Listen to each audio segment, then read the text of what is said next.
ఇక్కడ ప్రధానమంత్రి అయ్యి పివి నరసింహారావు గారు పార్లమెంట్ మెంబర్గా మీరు ఎంపిక చేసి ఈ జాతికి ఈ దేశానికి దిశ నిర్దేశించి ఆర్థిక సంస్కరణలకు నాంది పలికారు.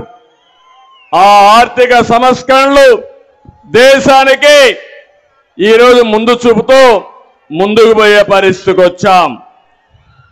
ఈరోజు ఒక విషయం మీరు గుర్తుపెట్టుకోండి.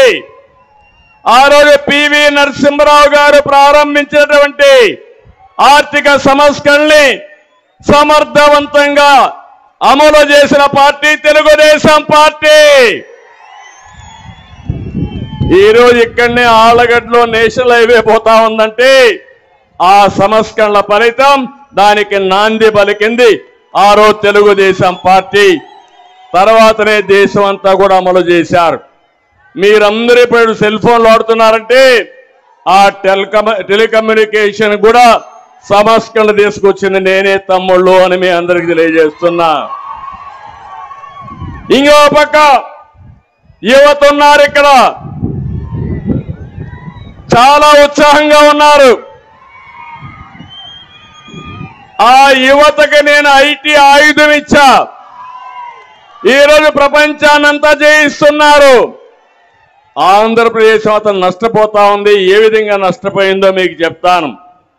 ఈ రోజే మీరు చూస్తే ఎన్టీ రామారావు గారు మొట్టమొదటిసారిగా ప్రభుత్వాన్ని ఏర్పాటు చేసింది జనవరి 9వ తారీఖున. అదే రోజు ఇక్కడ మీటింగ్ పెట్టుకున్నాం. అంటే తెలుగు ఆత్మ గౌరవం పుట్టిన రోజు ఇది. ఎన్టీ రామారావు గారు ముఖ్యమంత్రి అయిన రోజు ఇది. తెలుగు జాతికి దిశ నిర్దేశించిన రోజు ఈ పండగ రోజు అని చెప్పి కూడా నేను మీకు తెలియజేస్తున్నా. ఇదే సమయంలో ఇక్కడ భూమా నాగిరెడ్డి కూడా ఈ రోజే పుట్టాడు.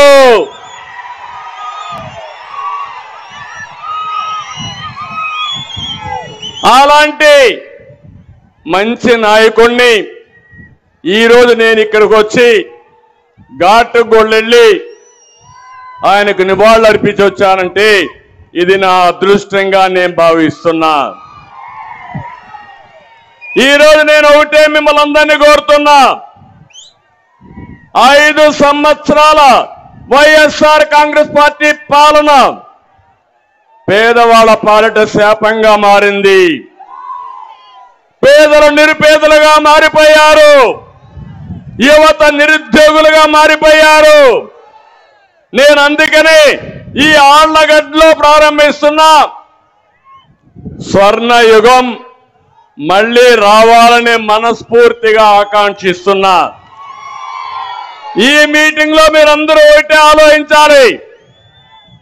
స్వర్ణ యుగం కావాలన్నా తెలుగు జాతికి, లేకపోతే రాతి యుగం కావాలన్నా వైఎస్ఆర్ కాంగ్రెస్ పార్టీ పాలనలో? స్వర్ణయుగం కావాలంటే చేలు పైకెత్తండి. రాతి యుగం వద్దనే వాళ్ళు గట్టిగా చప్పట్లు కొట్టి నిరసన తెలియజేయండి. ఎందుకు నేను ఈ మాట వాడానంటే, నేనేదో అధికారం కోసం రాలా మీ దగ్గరికి. 14 సంవత్సరాలు ముఖ్యమంత్రిని, 40 సంవత్సరాలుగా ఎమ్మెల్యేని, ఇప్పటికే 47గా ఎమ్మెల్యే. ఎవరికి దక్కని గౌరవం దక్కింది.